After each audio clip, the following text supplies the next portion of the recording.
Hello guys, I'm Umar Suleiman Shatima by name, popularly known as Shatima Junior.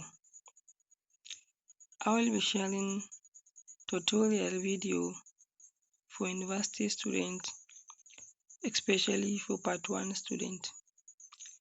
And I will be using both English and Hausa for the explanation. So, today we are starting with Maths 102, which is elementary calculus.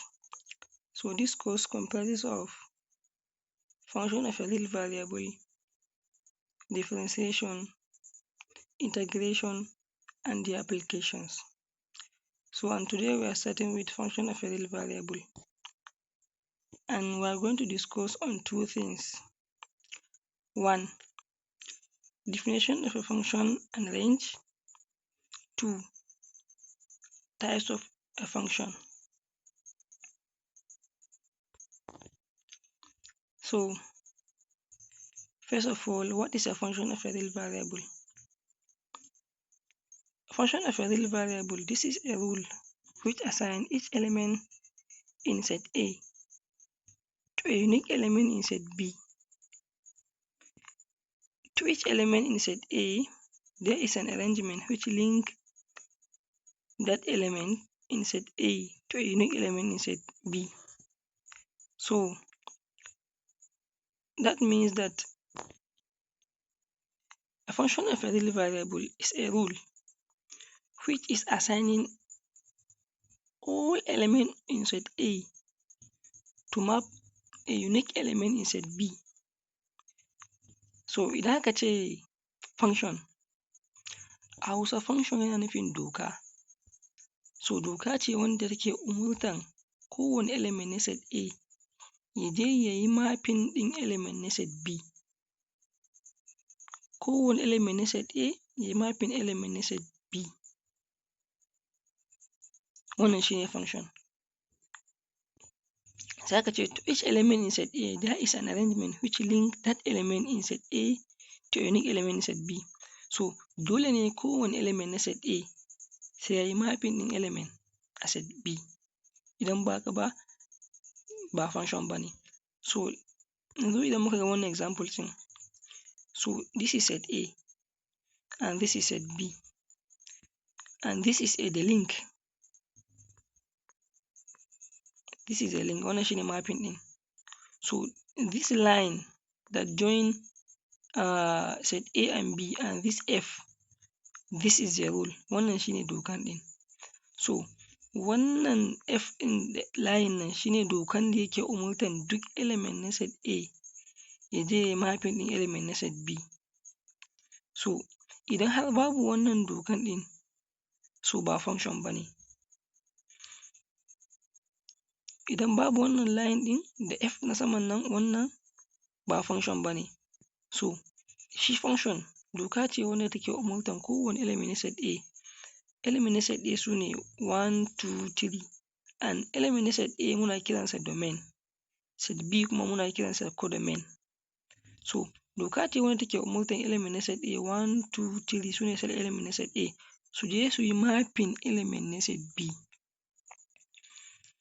Dole ne kowane element na set A ya yi mapping ɗin element na set B. So a nan kuma wannan shi ne set A namu 1, 2, 3, 4, wannan shi ne set B namu A, B, C. So a nan idan kuka gani, there is one element in set A that is not mapping any element in set B, which is 4. So a nan 4 baya mapping kowane element. Shi 4 single yake baya mapping. So a situation in which a single or more element in set A is not mapping any element in set B, so it's not a function. Idan har ya kasance element ɗaya ko fiye da ɗaya a set A baya mapping ɗin kowane element a set B, so ba function ba ne. Idan babu dokan nan ba function ba ne. Idan har element ɗaya baya mapping element ko ɗaya a set B, ba function ba ne. So a nan kowane element yana mapping amma babu wannan rule ɗin. There is no the rule, babu rule. So idan har babu dokan, is not a function. So this is the definition of a function. So here range are those elements that are mapped in codomain. So su range elements ne a set B wanda aka yi mapping. Duk element inda aka yi mapping nashi a set B wato codomain shine range. So idan muka zo nan range namu ABC saboda duka element in set B an yi mapping nasu. Wannan shine range namu. A nan ma ABC, nan ma ABC sune range namu. Range are those elements that are mapped. Element inda aka yi mapping a codomain set B kenan sune range. So types of function. We have 4 common types of function. So number 1, we have one-to-one function, onto function, one-to-one and onto function, which is bijective function. Sai kuma many-to-one function. So let's look at the number 1, which is one-to-one function. Suppose F maps A into B, then F is called one-to-one mapping if different elements in B are the images of different elements in A. So yana nufin cewa one-to-one function is a type of function in which a single element in set A will map a single element in set B. So as the name implies, one to one, ɗaya zuwa ɗaya. So idan har ya kasance element ɗaya a set A ya yi mapping element ɗaya ne kacal a set B, so it's called one-to-one function. A type of function in which a single element in set A will map a single element in set B. This is called one-to-one function. Next, onto function. So a function f such that A is mapping to B is said to be an onto function if every B element of B is the image of some A element of A. Hence, f such that A is mapped to B is onto if the range is the entire codomain. Then f of A is equal to B. So an onto function is a type of function in which the number of range and the number of codomain are the same, or to say a type of function in which the range is the entire codomain. So yana nufin cewa shi range, shi onto function types of function ne in which adadin range in da adadin codomain din don har ya kasance ɗaya ne. So this is onto function. Idan adadin range in da adadin codomain din, wannan shine domain, wannan shine codomain. Set X anan shine domain, set Y anan shine codomain. So idan har ya kasance adadin range da adadin codomain are the same, or to say idan har range in shine gabaki ɗaya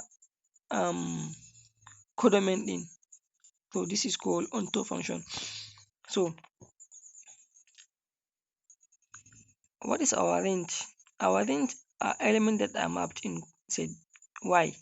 So A, B, C are our range, and still A, B, C are our codomain. So if the number of range and the number of codomain are the same, then this is called onto function. Next, we have bijective function. A function that is both one-to-one and onto, or both injective and surjective, is called bijective function. So bijective function is a type of function in which is one-to-one and also onto function. So idan har ya kasance a single element is mapping a single element in set B, a single element in set A is mapping a single element in set B, and the number of range is and the number of codomain are the same, then this is called bijective function. Is how it has 2 conditions. So next, we have many-to-one function. A function f such that A is mapping to B is said to be many-to-one if 2 or more elements in set A are mapping to a single element. in set B. So a type of function in which two or more elements are mapping a single element. Two or more elements in set A are mapping a single element in set B.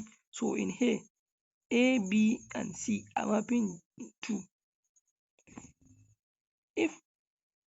If two or more elements in set A are mapping single element in set B, then this is called many-to-one function. So this is the end of our today's class. Make sure you follow me for more videos, like my videos, and also share it so that others can be benefited. Thank you.